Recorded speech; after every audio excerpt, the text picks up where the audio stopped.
guaranteed at my soul. You've heard it all before, honest but I know. Hey friends, welcome to today's YouTube video. My name is James, welcome back to my channel. Welcome if you're new. Today I'm going to be picture-in-picture up in the top corner of your screen to kind of live react to this video. It's a bit of a long one, it's half an hour. I don't know if I'm sure I have done live reacts to like half an hour videos before, but for some reason it feels like the first time today, so bear with me. I'm sure we'll have allergy attacks and I'll need to take a drink break at some point, but I'm here to introduce you to something that's kind of new.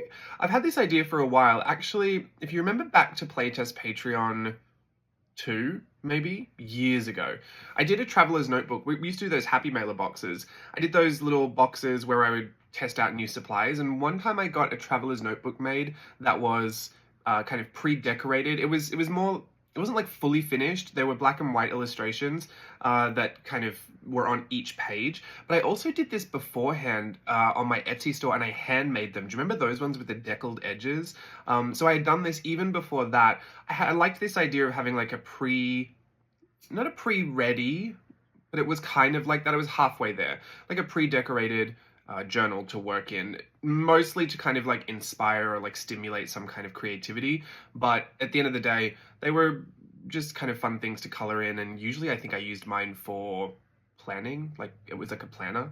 Anyway, they were traveler's notebook sized, and so those were years and years ago. And then when it was 2021, I want to say, I'm pretty sure it's 2021, I had purchased, maybe the year before or at some point, I'd purchased a pre-decorated traveler's notebook insert from Job's Journal, who is an art journaler that I admire on YouTube and on Instagram. And if you've never seen his work before, go and check it out because it is top tier quality. So I saw he had done these kind of mid-century modern Christmas traveler's notebook kind of pre-decorated journals, and I bought one and I absolutely loved it. I did my December daily Christmas journal in there, I think in 2021, I believe. I think I've shared this on the YouTube channel before as well, so you can go see a full flip of that. And I just really loved it. I hadn't really considered that having a fully decorated journal would be something that I'd be interested in, because I usually like to do a lot of the art journaling myself. But around Christmas time, I figured it would be a good idea because I usually get too busy to do as much as I would want to do. I think that's kind of like a sentiment most of us share around art and journaling around Christmas time. So I figured that would be a good kind of compromise, and I don't think I'd done a real Christmas kind of December daily type journal before that point. And so I felt really successful at it, and I really, really loved it, and so it just kind of made me feel like I want to do it again. It also reminds me, actually, back in the day, what were they called? Smash books. Back when Target used to sell those Smash books and they'd come with a little kit. My little roller stamp, my old dated roller stamp was from a Smash book little set that I got from Target maybe in 2009, 2008. No, it must have been 2010 or something. Anyway, long time ago. So those were kind of like scrapbooks that held these pre-decorated papers, and you would work on top of those. So all of that to say, this was something that I figured last year I wanted to make one when I had done my Daisy Ween project, and I used Amazon KDP, which is kind of like a direct publishing service. So it's not like I have all these books. I upload the files to Amazon, and their publishers, they have like independent little publishing companies all over. When someone gets an order, it sends it to them, they print it out and bind it, and then they ship it to the customer. So it's just a really, really easy way to self-publish. It's like the easiest way to do it, to be honest. I forget how the setup was. I'm not quite sure if everyone can do it or if you have to apply. I know I did go through an application process a long time ago, so I'm not really quite sure how all that works. And I would say quality varies, honestly. Like when I first started out, I didn't really love the quality of it, so I left it for a while. And then more recently, I have enjoyed the changes in quality that I've been noticing with the more recent projects I've done. So when we did the Daisy Ween project last year, I'd used Amazon KDP to do the book, which was just a book of the prompts for October, and I illustrated directly into the book. And I'd also tried some hardcover versions as well, and I just loved it. It was so cute because I finally had I had the book once it was finished. When I did Daisy challenges before, I had all the illustrations, but then I would have to kind of scan them all in and assemble the book. I really wanted to work straight into the book, and other people had done that as well, and I just thought it was such a great kind of keepsake to have at the end of the challenge. So what I wanted to do was combine all of those like enjoyments I was having with all those different things.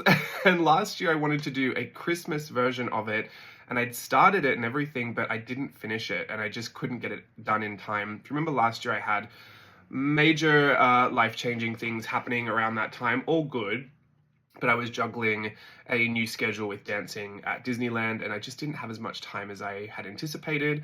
And then I went to Australia for my sister's wedding, and so that was like a big chunk of time that was missing from there. And then also Teachable, Merry Mix Media, Teachable had restructured their pricing system, and it was essentially like 3 times the price, and I was having an issue with trying to get all of my Merry Mix Media stuff up there. So it was an interesting period, and I was upset that I couldn't get it finished because I thought it was going to be so much fun and I was so excited to use it. Nevertheless, I ended up in my big jumbo journals. That's why I made those big Trader Joe's paper bag journals, because I wanted something for my Christmas December daily journal, which I think ended up going until January, February, so it's Christmas season, I think I called it. But I didn't let that idea go. I actually thought, well, I'm just going to save it for the next holiday. And the next holiday for me in my head was Halloween, because I really only associate wanting to make products for 2 holidays, and it's Halloween and Christmas. And so I figured I'm going to do that, which is ironic because I never do. I never actually make Halloween and Christmas products. But in my head, products made for holiday seasons are only Halloween and Christmas, even though I don't do that. I thought, well, I'll do it for Halloween, and my virtual voyage was coming up, and I thought, well, I know I'm doing Burtonville 2. We're doing an extension off the first Burtonville course we did, Virtual Voyage 2. So I knew it was going to be super fun and ooky kooky spooky. I did have to bring it forward because I'm going to be performing again in Halloween, and even though I could have done all of the content, the live stream portion of it would have been almost impossible. So I didn't want to forsake the live stream section, so I decided to move it forward. So it's starting August 2nd. I will release all that information about a week before registration. So whatever a week before August 2nd is, I'll be sending out my return student email coupons and all of that good stuff. So no one's missed anything just yet. I'm currently still formatting it all behind the scenes so that when I do open it for registration, you'll have some stuff to look at. But the course will essentially be kind of empty until it starts August 2nd. So don't worry about that. No one's missed anything. But I thought, well, I want to go back to this idea. I want to do this pre-decorated journal, and I want to do it through Amazon KDP. So not only is it widely available and readily available, there's also no overhead for me. There's no kind of risk involved. I don't own any of the stock. I don't have to ship any of the stock. It just kind of happens. And it's also a great way for me to be able to really keep the cost low, because I get to set the profit margin. And so because I don't take on any overhead, there's no real incentive for me to like jack up the price. Do you know what I mean? Because I don't have to pay for any of the costs of the goods. So random business stuff. But excuse me, my nose is about to go. Oh. All right, I'm back. The idea I had for it was Halloween, but I knew I was doing Burtonville 2, so I thought, you know what, I think I'm going to start with something a little bit more generic. And then this kind of just happened. I was going to make a paper pack. So this is a little bit of a spoiler, but for one of the first downloads, we call them port treasures in Virtual Voyage, like when you go and find some treasure, are downloads and things you can download. It's not always just like a collage sheet or something. Sometimes we've done a bunch of different things. I'm not going to give anything away, but I wanted to do a paper pack. I've done this, I think, in a couple before, and it just gives people who don't have kind of lots of things to use for their journals, like big printed papers or little ephemera scraps that kind of match the theme. It's just a good kind of team with the theme kind of download. You can print it all out, rip it all up, paste it all in, and it all starts to kind of become this cohesive theming. So I wanted to do a paper pack, and I thought, well, I'm going to go and film it, and it'll probably be something that I share inside the course, because a lot of what I do for the course I keep just inside there. I share things on social media, as in like photos of finished products, but rarely do I ever share any of the process of doing any of it, because I like to keep that all within the course. So this was actually going to be in there, this whole process video, but I figured I wanted people to have an opportunity to get the journal just in case they wanted it. So here's where all these worlds collide. I thought, I'm going to go back to it. I'm going to do this one. I'm going to do it black and white so that I could use it for Burtonville 2, but so that it was generic enough so that if people wanted to buy one of these deco journals, it wasn't like Tim Burton themed. Although if you look at it, it is very heavily influenced by Tim Burton. So what I've essentially done is I've created this. You'll see this flipped at the end, and I had to skip a couple of the first pages because I've worked on them and I don't want you to see what's in there. This is the DecoJournal. I've called them that because I just contracted decorated journal to DecoJournal, and this is the first one that I've made, and it's called the black and white, just because that's what it is. It's just full of black and white, hand painted. You're literally watching them come together here, and illustrated decorated papers. Now, this is a soft cover version. In my mind, last year when I was working on the Christmas one, I was doing a hardcover version because I wanted it to be like a Christmas storybook, except when you opened it, it would be all of your own journaling stuff. I figured there's this book I have. It's called I Think I Just Saw Santa, and I remember getting it out every Christmas, and it was just under the tree. My mum would put some of our favorite Christmas books under the tree, and every time I would flip through it, it just, I don't know, it just felt like it was Christmas. And the book is kind of creepy to me a little bit, but I don't even know if it's an Australian book.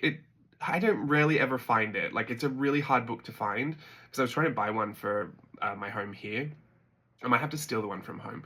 But anyway, so that book just always feels like Christmas. And in my head, when I was making the Christmas one last year, I was like, I want all these decorated papers to be all Christmassy, but I want the feel of this book to be the one that I put under the tree, and then I pick back out, and every Christmas I flip through it and I just see this Christmas we had in 2022 or the Christmas we had in 2023. I figured it would just be a really cute, very personalized kind of Christmas memento or ornament or cherished artifact or something.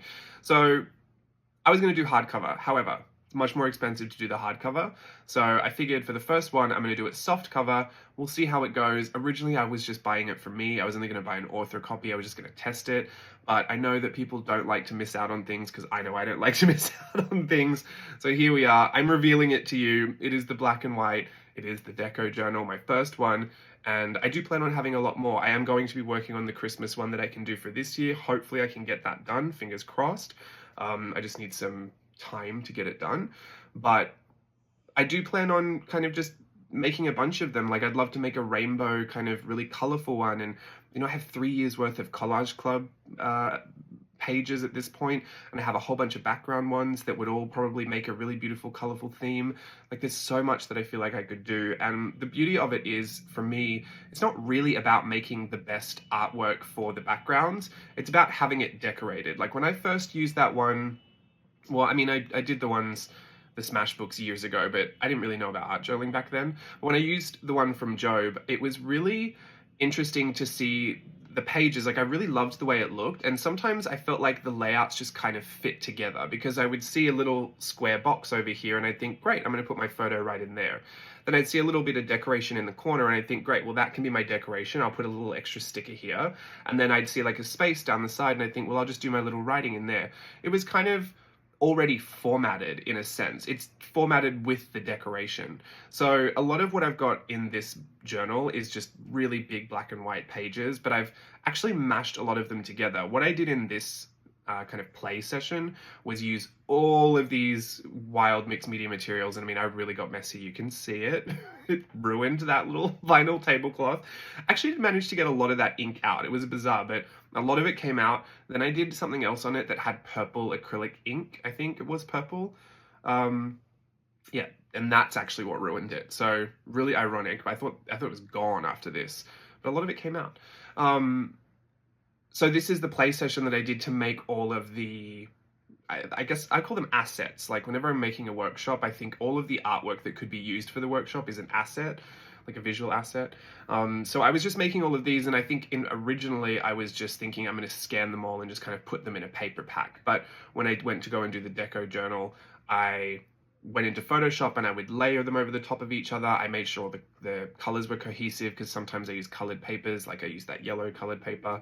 I made sure they were all black and white, and then I just put some really random orientations together. Sometimes I'd invert the colors, and then sometimes I'd flip the pages. So they're really, really random. And the first time I looked through it, I opened it up. They came in this Amazon envelope. I opened it up and I swear my eyes were crossed the entire time. It's such a trip to look through the final book. It really is like the most intense, what's that, Rorschach? I don't know how to say that word. But you know, the ink blots, just like a really intense version of that.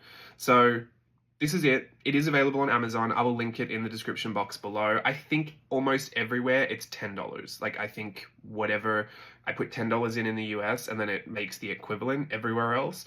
But if I saw like in Australia that it would be like, you know, $10 in the US might translate to like $11 or $12 in Australia, I think I moved it back down to $10 in Australia. Like in Canada, it was a little bit bumped up from the 10 US dollars, so I bumped it back down to 10 Canadian dollars. So I think technically that makes it a different price in every country, but I wanted to make it as streamlined as possible, and hopefully that just means for the first time in forever, anyone outside of the States is actually getting a bit of a deal, and not us in the States who seem to get everything cheaper and immediately. I can only say that because I've lived in Australia and I know what it was like to order something online. It was just the bane of my existence trying to justify that shipping cost. Anyway, and you'd also have to wait a month for it to come. So this was the entire play session. I hope you enjoyed just watching it come together. Again, to spoil a bit of Virtual Voyage 8, I am going to include the paper pack, but also the book file.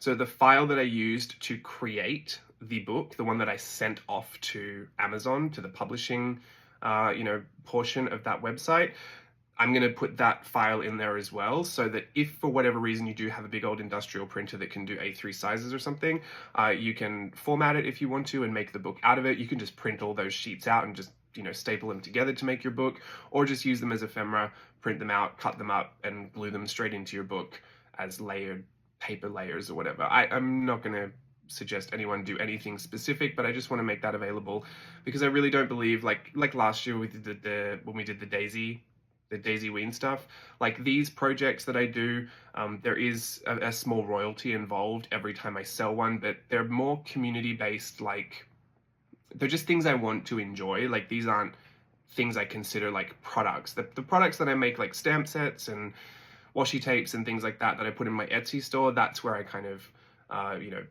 build out that whole business brain. But here, like, if I can just put it on Amazon and make it a really low royalty, then I'm really happy with that. And I would just love for people to enjoy it if that's what they want. But also, I don't want to encourage people to only, to just buy. Like, it'll be in the course. So you don't have to buy it, but if you want to, I knew there would at least be one person out there that would be like me and get really mad that I didn't have the assembled version of it. But I mean, jury's out on how it all still works. Like, maybe the hardcover version is bound a little bit better, and so maybe I'll find that the binding in this one maybe comes a little loose, and maybe that'll be a consideration moving forward. The only change I would make to this at this point is a different size. I'd love to try some in a smaller size. This is an 8.5 by 11, and there are 24 pages. It's actually copy paper. It's kind of thin, and the reason I did only 24 pages, which is the minimum on Amazon, KDP, was because I wanted to bulk it up. Like, I'm going to put a lot of ephemera in here. Essentially what I'm doing for Virtual Voyage 8 is I'm doing all my work on loose sheets of paper, or like paper pads. So when I do Art Snacks box freestyle videos, I get, usually it's a surface to work on, like you get the substrate in the box, but most of them are paper pads. Some of them are like art boards, or I've had canvas in the past, or a wooden block, like that one up there was one in the box. So usually those are only like one, but I have about 30 different paper pads of all different types of watercolor papers, marker papers, like Bristol cardstock, different colored cardstocks, just gorgeous different types of watercolor papers, really heavily textured ones, really soft, smooth, hot press watercolor cardstock. So I wanted to make sure that I was using all of my supplies, and the more these paper pads kind of stacked up, they actually got to a point where they didn't fit on the shelf. And I thought, right, I've got to attack this, I've got to do something about it. And this project was my first attempt at like using some of this stuff, because you can see I've got a whole bunch of random papers here. They just keep piling up. So this was an attempt to use a lot of my supplies. It was a bit of a debust, what do people call it? Destash project. And I wanted to do it that way. It's a little bit different. I've never done this in Virtual Voyage before. I've already started. I think the difference is because all of the work now becomes ephemera, the finished journal, I think, is a little bit more curated. It's a little bit more intentional as far as like the aesthetic value of the finished pages and spreads. It's just a little bit more thought out. I don't know if I'll love that, because I love to just kind of be crazy and wild in my virtual voyages, but I work on a million different journals at the same time, so I've still got my other ones to be crazy in. But yeah, I think this journal might end up being just a little bit more curated and a little bit more put together. So I think it also, I'm curious to see if people like that as a format.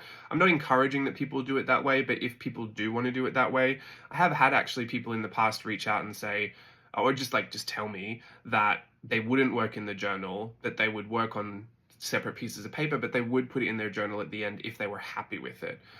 Which, everyone to each their own. I just encourage people to, save everything, because it's always good to know, even some of how much you've grown over time. But some people do just want to have a nice collection of their best work and something that they can be proud of and enjoy looking back at. So I think, some people are already working in this way, and I'm curious to try it, and I'd also be curious to know if other people give that a go and how they felt about it. But yeah, not for any particular reason other than I wanted to use a lot of those paper pads. So that's kind of how all of that eventuated. The Virtual Voyage 8, if I had any extra news to share about it with you, is that it is an extension on Virtual Voyage 2, so there's some assumed knowledge there that we will kind of touch back on at the beginning, but there's no repeat lessons, there's no repeat content. So maybe if we do something in Virtual Voyage 8 that I think you might need to reference from Virtual Voyage 2, I might provide the download, like the little cheat sheet that we had in the first workshop. Sometimes I'll share different information, little handouts, little PDF references if they're relative to the lesson, but it's not a repeat of Virtual Voyage 2. It's kind of expanding on all the fun that we had the first time. And a lot of this is really based on the coffee table book, The Art of Tim Burton. I did a lot of research in that, and so a lot of the lessons are based in that too, but also in the movies that I like watching from Tim Burton, because there is quite a bunch of them. It's not just the movies, but also the characters, kind of the themes. And I know for a lot of the virtual voyages we do a focus, and there's an intention that kind of runs at the roots of all of the course. So I think in Virtual Voyage 4, which was the Lamplight Cruise, where we did all those Pixar themes, I did style. I was really focusing all my lessons on kind of showing different styles, opening people's eyes to different styles, and trying to pick apart how they work, doing a bit of deconstruction on style and reverse engineering, stuff like that. There was a basis of that I wanted to teach. In Virtual Voyage 3, when we did the Red Curtain Cruise with the Baz Luhrmann films, it was feminine fashion forms and faces. So there was a lot of content that was kind of driven to help teach that kind of stuff. It all comes from a place that I like to work, so I would always suggest that if you're not quite sure what's going to happen, you could either search the hashtags on Instagram, hashtag JLB Virtual Voyage, or you can search for a specific number, like hashtag JLB Virtual Voyage 2.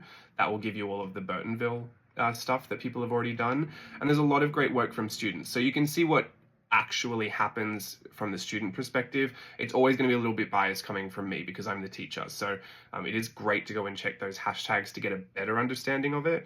But I think this course, I haven't so much worried about the very specifics of what I want to teach, as far as I just want to teach style. I've kind of given myself the permission this time to kind of grab Tim Burton's eyes and try and see everything with his eyes.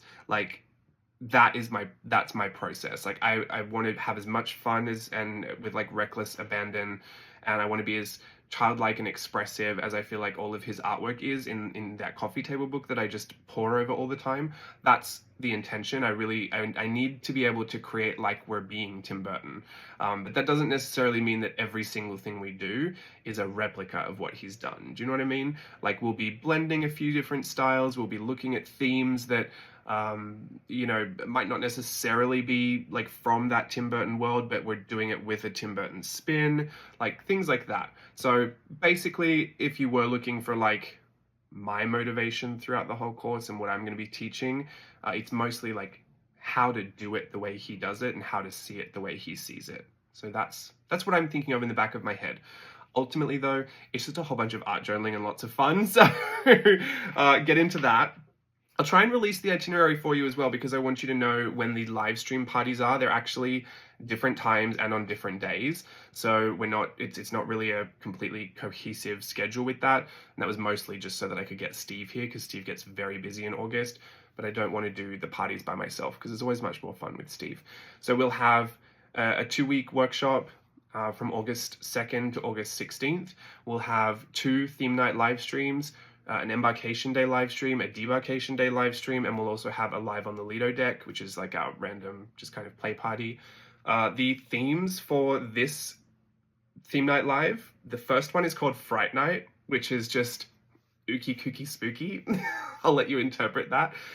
Steve and I will be our costumes will be themed to Batman Returns. And then just leave you with that. Don't get any visuals. And then the costumes that we'll be wearing for the second theme night live it's Nevermore Night, which is Nevermore is the academy that Wednesday Addams goes to in the most recent Wednesday adaptation of the Addams Family. So that is Wednesday Addams themed or the Addams Family themed. Honestly, I'm open. I love the Addams Family and Addams Family values, but unfortunately they're not Tim Burton films. So we finally got Wednesday Addams into one of these courses, but we just had to kind of spin it to make sure it actually fit. So Nevermore Night, which is academy dressing, and not academy red carpet awards, but like college, collegiate, preppy, whatever. Steve and I will be in our uniforms and we'll be dressed up. So those are the theme night themes. Please feel free to go crazy. My mum likes to get dressed up and be on the FaceTime for no reason. So I encourage everyone to get dressed up. We usually have a lot of fun. It is not required. You can keep the camera off the whole time. It does not matter. But we love to just be a little bit extra, and we'll be playing our games for our prizes. And like I said before, just about the week before the course opens, so sometime next week, I'll be sending out the return student coupons and emails, which if you don't get those, please always feel free to email me, jameslukeburke@msn.com. I think it's always in the description box, but email me so I can get you that return student coupon. I have had to in the past retroactively apply that coupon to people who missed out, but it is so much easier if you can just email me, and I just usually ask to put in the subject header like return student coupon. Again, I have not sent them out just yet. You will know when I've sent them out. I'll make announcements everywhere. But if you don't get it for some reason, it's not in the junk mail. Typically what happens is when people signed up for Teachable, they opt out of receiving email notifications, and so the email bounces when I send it. But sometimes it just gets lost as well. So not a big deal, but if you can do that before the course actually starts, it's always a little hectic to try and get it done once the course is going, because we get real busy. We love to do a lot and to do the most in Virtual Voyage. So this will be great. I'm really excited. I know it's a little bit earlier than Halloween, so I'm not considering it typically like a Halloween cruise like we did with our first Burtonville. But if you're feeling spooky already, I don't know when people start to consider it fall here, but I know that I think once July is finished for me, I start to get into that downhill slope into the holidays. But I've still got my birthday next week and it's still summer to me. So I'll make that hard switch on August 2nd when I see you all ghoulishly glammed up for our Embarkation Day live stream. I'm really excited. It feels like it's been forever since we've done a Virtual Voyage. I think it's almost been a year because we did that. We did Virtual Voyage 7, I think, last July or August or something, but when it was only a really short one. So I've got a lot of anticipation built up for this, and I'm very, very excited to do it with you all. This video specifically has been to introduce you to these deco journals. I'll let you know when some new ones drop on Amazon, but for now, please enjoy the really hectic black and white spreads. You do miss the first couple. Like I said, I've already been working in it, and I didn't want to spoil the surprise for some of your Virtual Voyage content, but all of this will be available inside Virtual Voyage as well. Perhaps some things might pop up in Collage Club. I don't really see that happening because I don't like to double up any workshop content to Collage Club necessarily, unless it's like a specific... Oh no, I do. I'm totally lying. You might see some of this in Collage Club. But usually I've already got enough Collage Club stuff going on, so who knows. But I really... that little grid took me half an hour to do. The entire length of this video, I was doing little squares. painting them one by one. It's so funny how sometimes you work on something for so long and the payoff is the same as something that you work on for 10 seconds. But what can you do? That's art and I love it. I'll see you again really soon. Thanks for hanging out with me today. And it's my birthday next week, so yeah, I don't know what to say about that. It's my birthday next week. I'm turning 33 in about a week. I'm super happy about that too. Goodbye. Thanks for hanging out with me. See you later. Bye. These years ago, I was young and almost still care for the void.